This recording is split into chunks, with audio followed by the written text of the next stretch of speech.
वास्तव में मनुष्य को कोई कर्म नहीं बांधता, उस कर्म से जुड़ी आशाएं उसे बांधती हैं। वो कैसे माधव?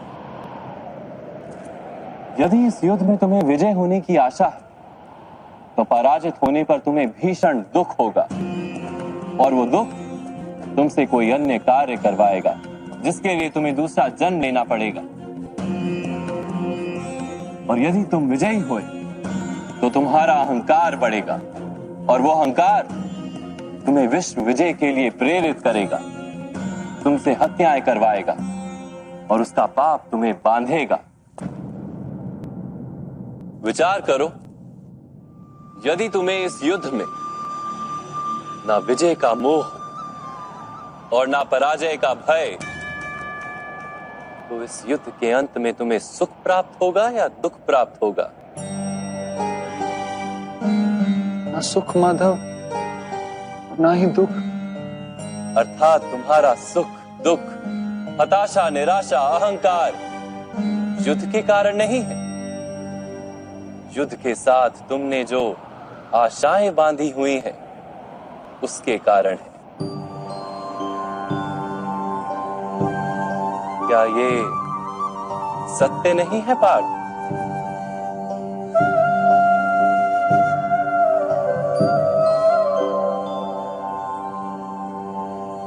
सुख दुखे समे कृत्वा लाभा लाभो जया जयो ततो युद्धाय युज्यस्व नैवं पाप मवाप्स्यसि।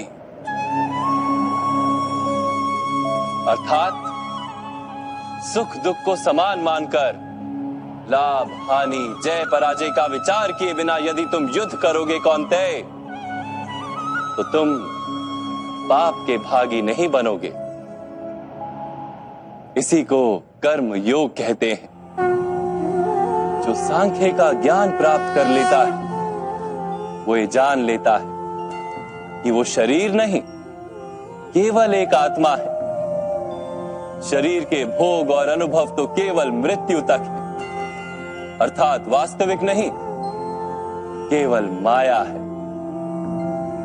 उसके लिए कर्मयोगी बनना सरल हो जाता है। परंतु माधव, यदि कार्य से बंधन निश्चित है तो क्या संसार का त्याग करके संन्यास लेना उचित नहीं? इसी विचार का परिणाम है कि आज ये युद्ध हो रहा है पार्थ।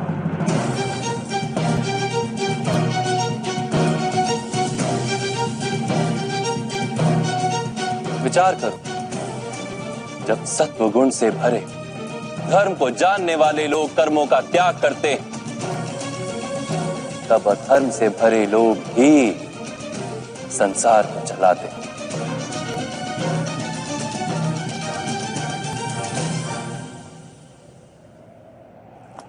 यदि महामहिम ने संसार का त्याग ना किया होता तो आज अधर्म इतना बढ़ता ही नहीं।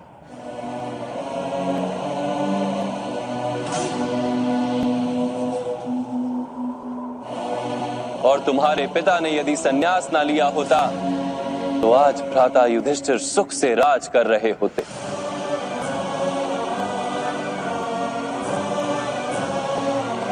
और अपनी प्रजा को न्याय और धर्म का ज्ञान दे रहे होते। किंतु दुखदायक बात तो यह है पार्थ कि सत्वगुण से भरे मनुष्य ही संसार को लाभ दे सकते हैं, किंतु वो ही संन्यास का विचार करते हैं।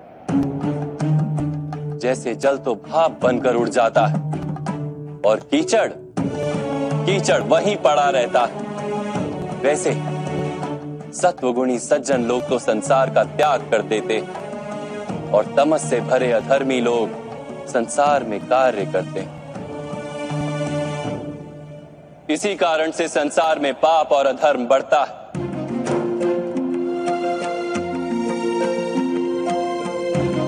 किंतु कर्मयोग इस विचित्र स्थिति से सारे संसार का रक्षण करता है।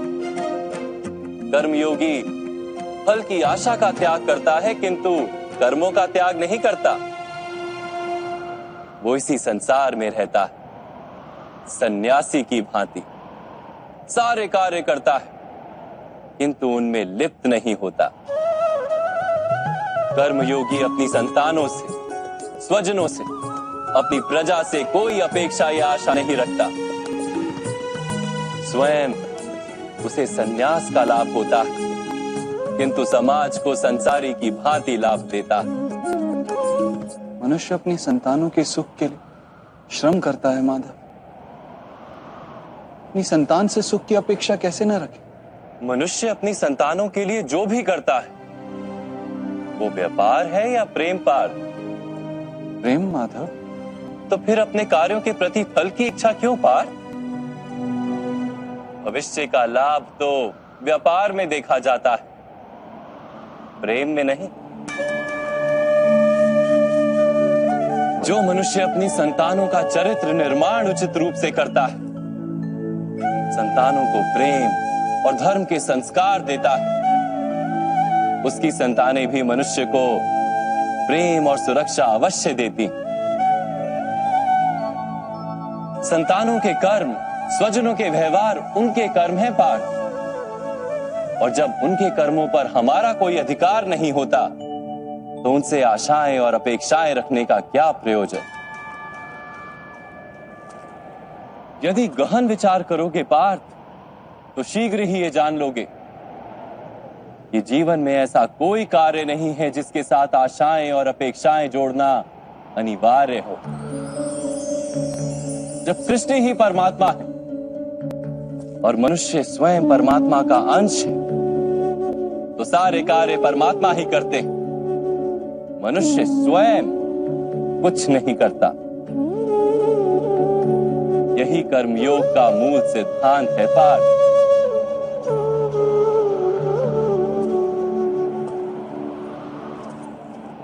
तुम्हें भी कर्मयोगी बनकर ये युद्ध करना आवश्यक है पार्थ।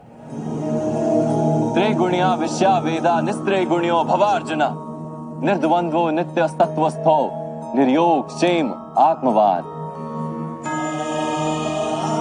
3 गुणों का त्याग करके निर्गुण बन जाओ पार्थ। इस द्वंद्व से मुक्त हो जाओ। सदा सत्व अर्थात परमात्मा में बुद्धि लगाकर कर्तव्य का वहन करते रहो। कुछ प्राप्त करने की इच्छा और कुछ प्राप्त किए हुए का रक्षण करने का विचार त्याग दो पार्थ, और अपनी आत्मा को स्वतंत्र कर।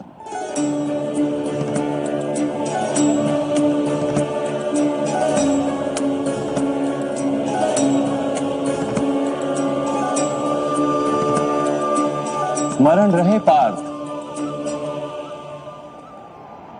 कर्मण्यवाधिकारस्ते मा फलेषु कदाचन, मा कर्म फल हेतुर्भु मा ते संगोस्त्व कर्मणि।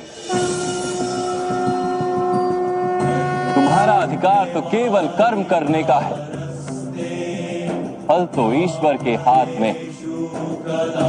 इसलिए ना कर्म से भागना उचित है और ना ही कर्म के फल की आशा रखना उचित है।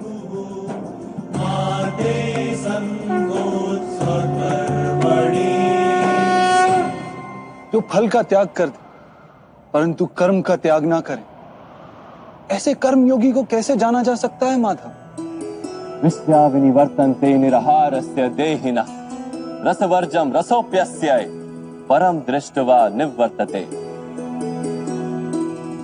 सुनो पार्थ, जो स्वाद से छूटने के लिए भोजन का ही त्याग कर देता है, वास्तव में उसके मन से स्वाद की लालसा कभी जाती ही नहीं। उसे दोहरी हानि होती है। एक तो वो निर्बल हो जाता है, जिसके कारण परमात्मा को प्राप्त करने का जो प्रयत्न अनिवार्य है उसे वो नहीं कर पाता, और दूसरा सदा ही उसका मन स्वाद की लालसा से भरा रहता है। इसलिए भोजन का त्याग करने से उत्तम है स्वाद की लालसा का ही त्याग कर दिया जाए। कर्मयोगी अपने मन की सारी लालसाओं को खींच लेता है, जीवन को कर्तव्य मानकर कार्य अवश्य करता है, किंतु उन कार्यों से जुड़ता नहीं। और पार्थ, जो व्यक्ति अपने कार्यों से आशाएं और इच्छा नहीं रखता, उसी के कार्य पूर्ण होते हैं।